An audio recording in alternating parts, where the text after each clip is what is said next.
Welcome to Trilogy. Here are some of the new updates to expect when our server is back up and running. First, the graphics have had a complete update allowing players to be fully immersed in the first-person shooter action.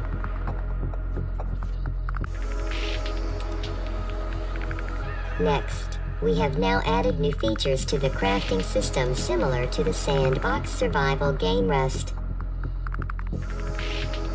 This will mean players can not only craft new items but can also recycle old equipment to gain resources. But to craft new equipment, players will need to discover or trade blueprints for the research. More on discovering blueprints. There will now be much more complex server events in which they can be discovered. This means players will now have to fight to take the loot from either one of the enemies, the bosses, or a nearby inventory crate containing weapons, money, and crafting essentials. Also, the drone system has been completely updated. Although AI is considered overpowered, this will be looked into and may come down to a community vote. Also, the mechanized weapons that were previously available are being considered for the next update before being released to players, so please keep an eye on our updates. You will also now have 3 different maps from our previous collection to play on. How and when each map will be played is still undecided. First, you have our 2 post-apocalyptic maps. Gamemode, a desert wasteland with lots of hills and open ground, and perfect for creating entire base structures.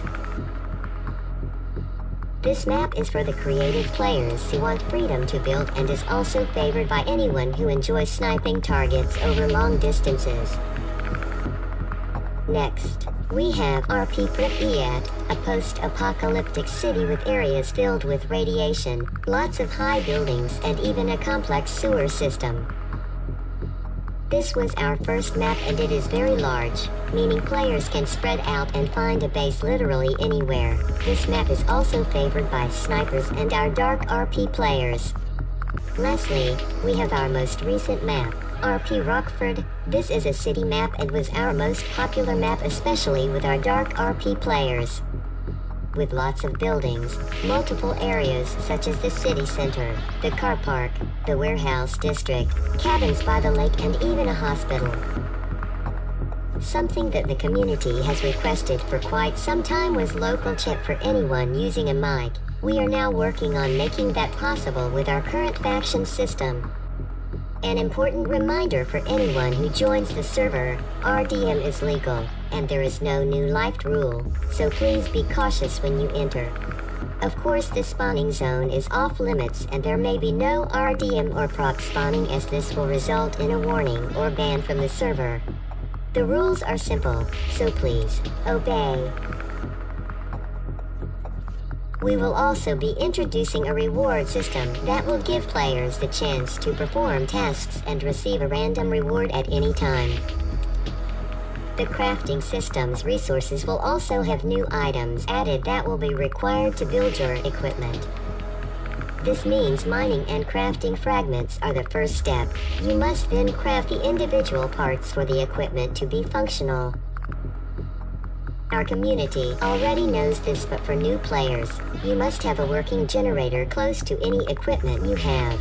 The more items you have, the more energy will be required.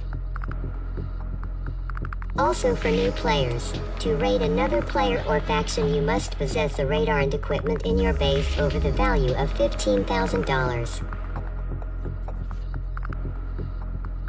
You then can scan another player, and if they have something in their base over the value of $15,000, then you will receive confirmation that you can raid. For raiding, there are 3 main tools. The first is the keypad cracker. This will hack security keypads and allow temporary access through the connected door. The second is the blowtorch. This tool will allow you to destroy any props your enemy has placed over a period of time and is more efficient than the keypad cracker, but is also more expensive to build. Lastly, there is the C4 explosive. This is expensive to build and the resources may be hard to find, but this will destroy any connections between any props your enemy has placed. This equipment is favored by most players and is usually a first resort, but each player is limited to placing one C4 at any time. When you are placing C4, you can use the right mouse button to set the timer. It can be 30 seconds up to 3 minutes, but can be defused by another player if left alone. Also a warning to new players, you cannot create sky bases. A sky base is a base either floating off the ground or unreachable if the bottom structure is destroyed.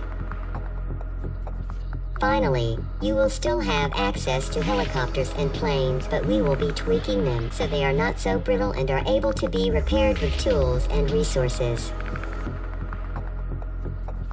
To gain any resources for crafting, you must first create a forge from the F2 menu. Be aware this will make you rateable to other players.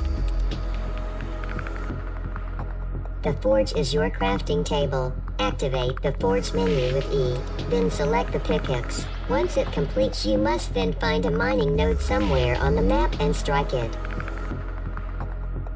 A tip for new players. Once you have enough resources, the mining drill is invaluable and a recommended early research choice. We also recommend basing with other players, as this makes you a much harder target for players who wish to raid. This also increases your chances of completing server events. You may also create community votes on the server for features you would like added or removed, but they will first have to be confirmed by staff before players can vote. Please also subscribe to our workshop collection to improve download times and reduce the chance of bugs and missing textures or entities.